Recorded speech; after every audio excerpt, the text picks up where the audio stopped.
저보다 어린 사람이 사법시험 합격한 걸 처음 봤어요. 이길 수 있습니까? 장영웅 어떻게 해결할 수 있어요? 돈을 어떻게 벌었길래 막 제규어, 마세라티, 포르쉐, 오마카세 먹고 할 수 있지?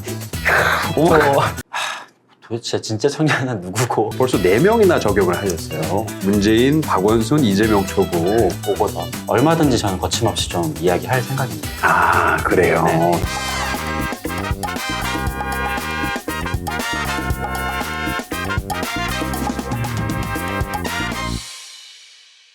자, 용기 있는 자를 찾고 있습니다. 사회 각 분야에서 특별한 목소리를 내고 있는 분을 모셔서 히어로인지 빌런인지 가늠해보는 시간 용자쇼입니다.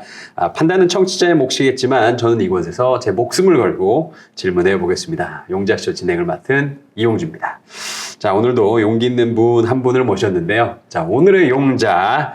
현재 대한민국 국회에서 보좌관으로 근무하고 계시고 놀라운 스펙을 가지고 계시고 또 국민의힘 3차 전당대회에서 청년 최고위원으로 출마하신 김영호 후보님 모셨습니다. 반갑습니다. 네, 안녕하세요. 반갑습니다. 지금 대한민국에서 가장 핫한 네. 젊은 정치인이라고 볼 수 있겠는데 네. 시청자들한테 뭐 가볍게 자기소개 부탁드려도 될까요? 안녕하세요. 전 국민의힘 미래자산 김용호입니다. 예. 저는 우리 당의 미래가 다양한 가치, 다양한 세대에 다가가는 점에 있다고 생각을 합니다. 그래서 제 스스로 저에게 국민의힘의 미래자산이라는 네이밍을 했고 이번 전당대회에서 당원분들께서 미래를 위한 좀 투자를 해주셨으면 합니다. 이거 준비를 많이 해왔네요. 그죠? 어젯밤에 밤새 연습. 좋습니다.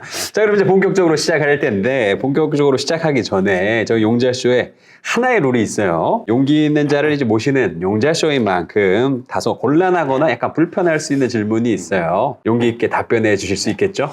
네, 요리조리 잘 피해가 보겠습니다. 아니야. yes or no로 대답해 주세요. Yes, yes. 좋습니다. 자, 그럼 첫 번째 질문 시작할까요? 네네. 장해찬 이사장 네. 싫어하시나요? 그분이 하는 메시지에는 좀 동의할 수는 없었어요. 뭐 당내 다른 목소리가 나오지 않도록 뭐 매듭을 짓겠다. 네네. 이런 이야기에 공감할 만한 2030 세대는 없다고 저는 생각이 들어요. 그래서 뭐 사실상 권력의 꼭두각시가 되겠다는 그런 출마 선언문인데 여기에 뭐 누가 동의를 할까? 그리고 이런 철학을 가진 사람이 내 세대를 대표한다고?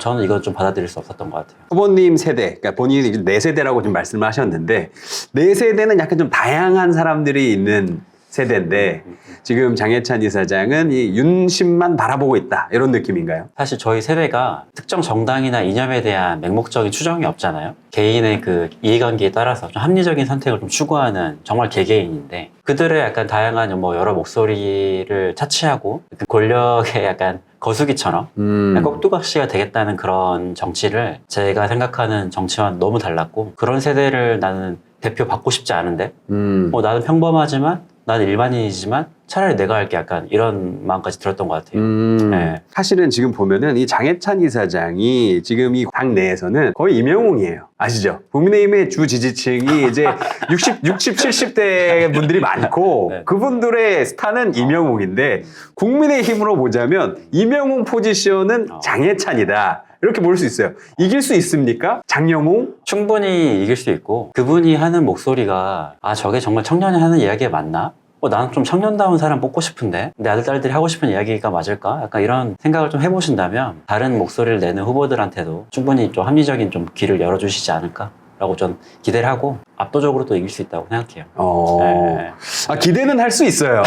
기대는 누구나 할 수 있지. 그렇죠. 근데 현실은 과연 그 할아버지 할머니들이 그렇게까지 손주 손녀 생각을 해주겠냐 이거예요. 제가 뵀던 그 할아버지 할머님들은 굉장히 합리적이신 분들.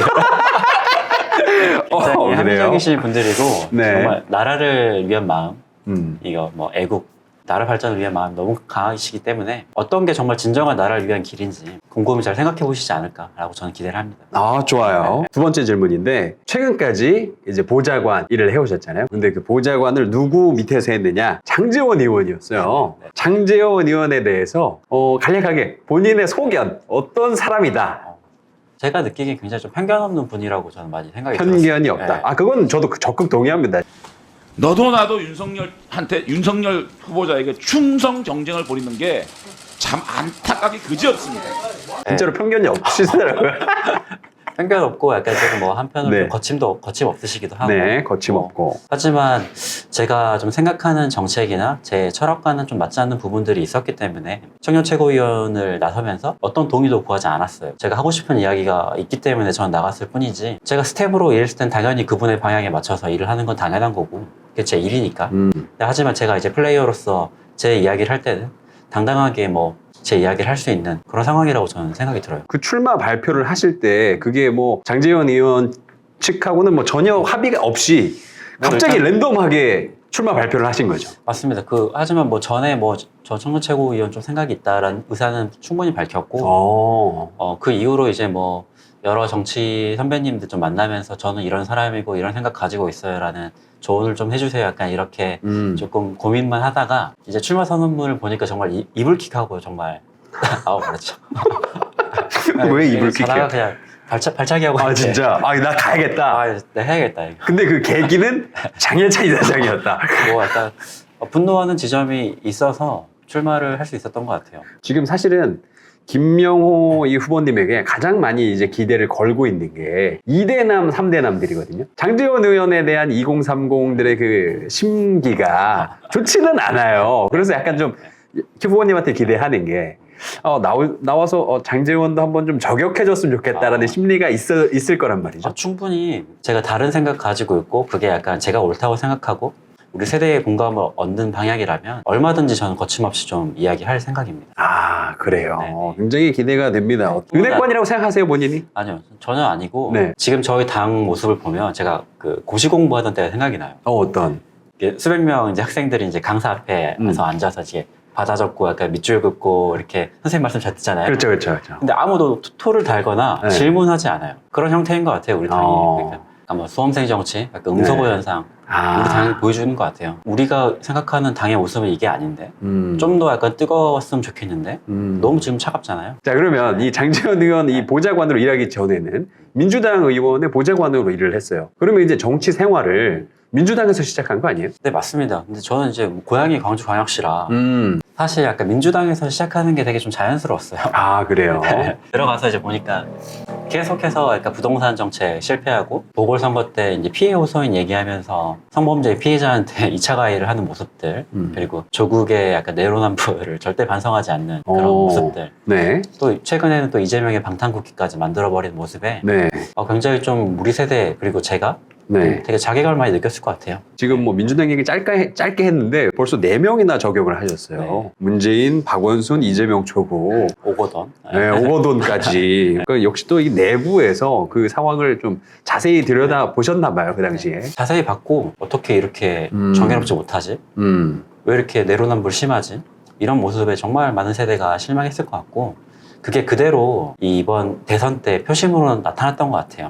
2030 표심 자체가 기존에 약간 민주당의 약간 지지층이었다면 이번에 확실하게 다 국힘 쪽으로 다 지지를 했잖아요. 저 역시 네. 마찬가지였고. 네. 그래서 그런 모습에서 저의 행보 자체가 지금 우리 세대를 약간 대변하는 게 아닌가라는 생각도 들어요. 자, 그러면 이제 후보님 본인 이야기를 좀 하자면 후보님이 이제 그 출마 발표를 한 다음에 가장 이제 좀 주목을 받았던 게 후보님 스펙이에요. 스펙이 말이 안 되던데 이거 어떻게 된 일입니까? 공부를 왜 이렇게 잘해요? 공부를 잘했다기보다는 네. 그냥 뭐 열심히 살았죠. 열심히 살았다. 그런 말로는 이게 좀 부족한 게 사법시험 합격을 했어요. 88년생이잖아요. 네네. 좀 88년생, 저보다 어린 사람이 사법시험 합격한 걸 처음 봤어요. 제가 84년생이니까. 로스쿨이 그때 많이 들어와가지고. 그러니까요. 제 밑으로는 다 로스쿨이에요. 심지어 제 네, 친구들도 로스쿨이 맞는데 이게 무슨 일입니까? 왜 로스쿨 안 갔어요?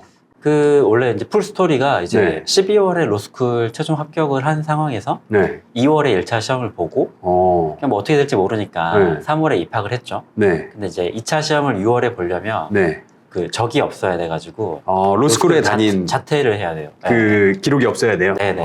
그래서 뭐 어떻게 할까 고민하다가 자퇴를 했죠. 네. 그래서 4월에 자퇴하고 2월에 시험 봐가지고 합격했죠. 와, 그럼 진짜 확신이 있었나 봐요. 네, 될 것 같다라는. 좀 확신이 있었고 네. 그 과정에서 만났던 그 로스쿨 친구들이 네. 심지어 학교에 사법시험 축하 합격 그 플래카드 걸어줬어요. 와, 그건 진짜 리스펙트잖아. 되게 이게 모순적인 건데 어른 로스쿨 동기들이 그치. 제 사법시험 합격을 약간 플래카드 걸어준 네, 그만큼 그만큼 또 좋은 친구들 많이 만나가지고. 근데 사실은 이 부분도 좀 짚고 넘어가야 되는 게 사법시험 합격한 후에 검사, 변호사, 판사를 안 했어요. 그리고 이제 군복무로 법무부에 근무를 했고 네. 그 다음에 이제 자기 변호사 사무실 차리거나 뭐 로펌 들어갈 수도 있는 거잖아요. 네. 근데 보좌관을 해요. 이건 또 어떻게 된 일입니까?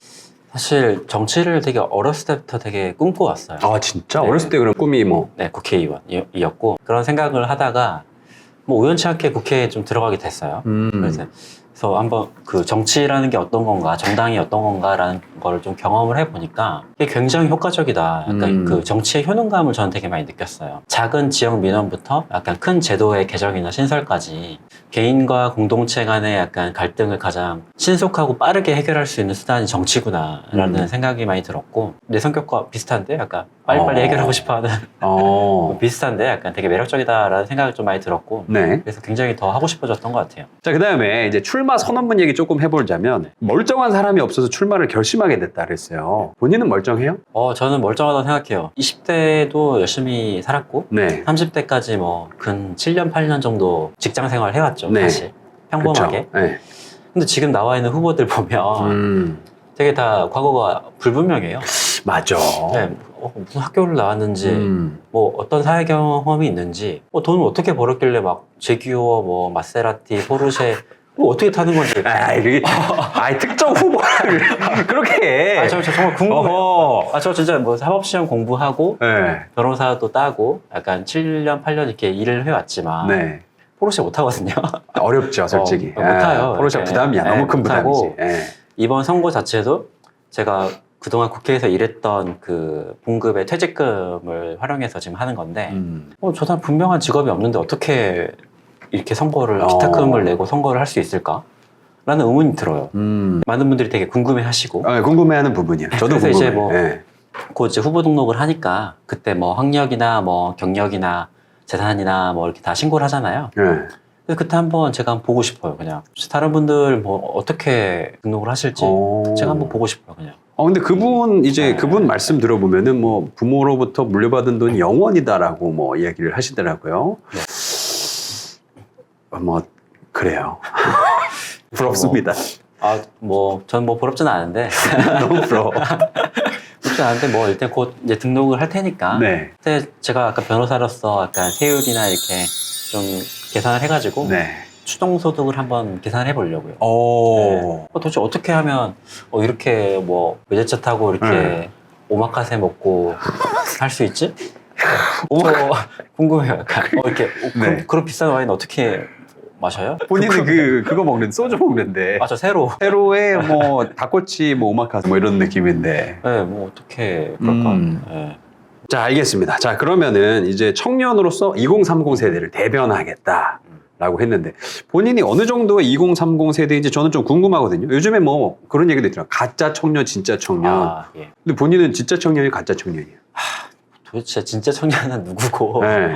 가짜 청년 도대체 어떤 기준인지 모르겠어요. 아니 이게 너무 복잡해. 막 12시 청년도 있고 막 오후 2시 청년도 있고 막 이게 엉망진창이던데 이게 뭡니까 이게? 그냥 자기 삶을 열심히 살고 그냥 내 생각과 철학이 좀 분명하고 내가 하고 싶은 말이 있고 약간 당당하게 얘기할 수 있는 그런 청년들이 진짜 청년이라는 표현을 쓰고 싶지 않은데 우리가 생각하는 일반적인 정상적인 좀 멀쩡한 청년이 아닌가 라는 생각이 드네요. 자, 그래서 사실은 이 출마 선언문을 보면은 뭐 전장현, 이태원 참사, 강제징용 이건 국민의힘 지지자 이 할머니 할아버지들이 보기에는 막 너무 불편한 워딩들이 막 너무 많은 거야. 요거 어떻게 해결할 수 있어요? 근데 이런 불편한 이야기들을 좀 바로 하는 게 청년 정치인의 역할이 아닌가. 정말 저는 이 이야기를 하고 싶었어요. 그리고 이 전장현이나 이태원이나 뭐 강제징용 이 문제들을 다루는 우리 당의 모습이 저는 조금 정의롭지 않았다. 조금 불편했다. 이렇게 얘기하고 싶고 국회로 빨리 불러들여서 우리가 할 수 있는 부분들은 노력을 하고 안 되는 부분들은 약간 동의를 구하는 그런 과정 반드시 필요하다고 생각해요. 혹시 정말 이거는 진짜 개인적인 질문인데 정의당 갈 생각 없어요? 정의당이 남자가 없대. 노회찬이 다시 돌아온다면 아니 지금 천국에 가시는데 어떻게 돌아와요? 그거 말도 안 노회찬의 되지. 정의당을 회복하지 못하면 네. 어떤 청년도 정의당 지지하지 않을 거예요. 아니 본인이 가서 노회찬 제2의 노회찬이 되면 되잖아요. 될 수 있습니다. 지금 얘기하는 거 들어보면은 이게 마음도 따뜻해 보이고. 그런 가치들은 충분히 뭐 여당이나 야당이나 정의당을 떠나서 어떤 정당에서도 다 추구하는 가치이지 않나요? 근데 네. 가면 이게 약간 우선순위에서 떨어지는 것 같아요. 마지막으로 존경하는 정치인과 함께 자신이 정치를 왜 정말 하고 싶은지 한마디 부탁드려도 될까요? 저는 김종인 전 위원장님 굉장히 존경합니다. 사실 제가 출마 좀 선언하기 전에도 네. 좀 몇 번 찾아뵀어요. 조언을 많이 구했는데 되게 큰 많은 용기를 주셨어요. 항상 청년다운 이야기를 하고 미래에 대한 이야기를 좀 많이 해라. 이런 이야기에 제 생각이 좀 되게 틀리진 않았다. 그래서 항상 이렇게 깨어 있으신 것 같아요. 그래서 연세나 뭐 이렇게 세대를 떠나서 항상 합리적인 이야기를 하시는 분 굉장히 저는 존경하고 저 역시도 그런 이야기를 할 테니 좀 지켜봐 주셨으면 좋겠어요. 뭐 계파와 이념을 넘어서는 게 청년의 가치고 또 권력이 아닌 세대를 대변하는 게 청년 정치라고 생각을 하니 그런 모습들 많이 좀 응원해 주시고 또 지지도 해주시면 감사할 것 같습니다. 그래요. 그러면은 영한 모습의 김종인 선생님을 다시 한번 볼 수 있겠다라는 기대를 해도 될까요? 너무 영광이죠. 오늘 또 이렇게 긴 시간 이야기들 못 나눴지만은 이렇게 핵심만 또 짚어서 이야기를 한 것 같은데 전당대회에서 좋은 성과 있기를 네. 기대하겠습니다. 네, 열심히 하겠습니다. 좀 지켜봐 주십시오. 예, 좋습니다. 자, 이렇게 해서 오늘 끝내겠습니다. 누군가의 히어로는 누군가에겐 빌런일 수 있고 또 누군가의 빌런은 누군가에게 히어로일 수 있겠죠. 그것이 우리 민주주의가 가진 가장 아름다움이자 또 가장 추악한 면이 아닐까 싶습니다. 용자쇼 앞으로도 빌런과 히어로 이 완충 지점에서 여러분 만나 뵙도록 하겠습니다. 지금까지 용자쇼였습니다. 오늘 함께해 주신 후보님 그리고 또 청취자 여러분 감사합니다. 네, 감사합니다.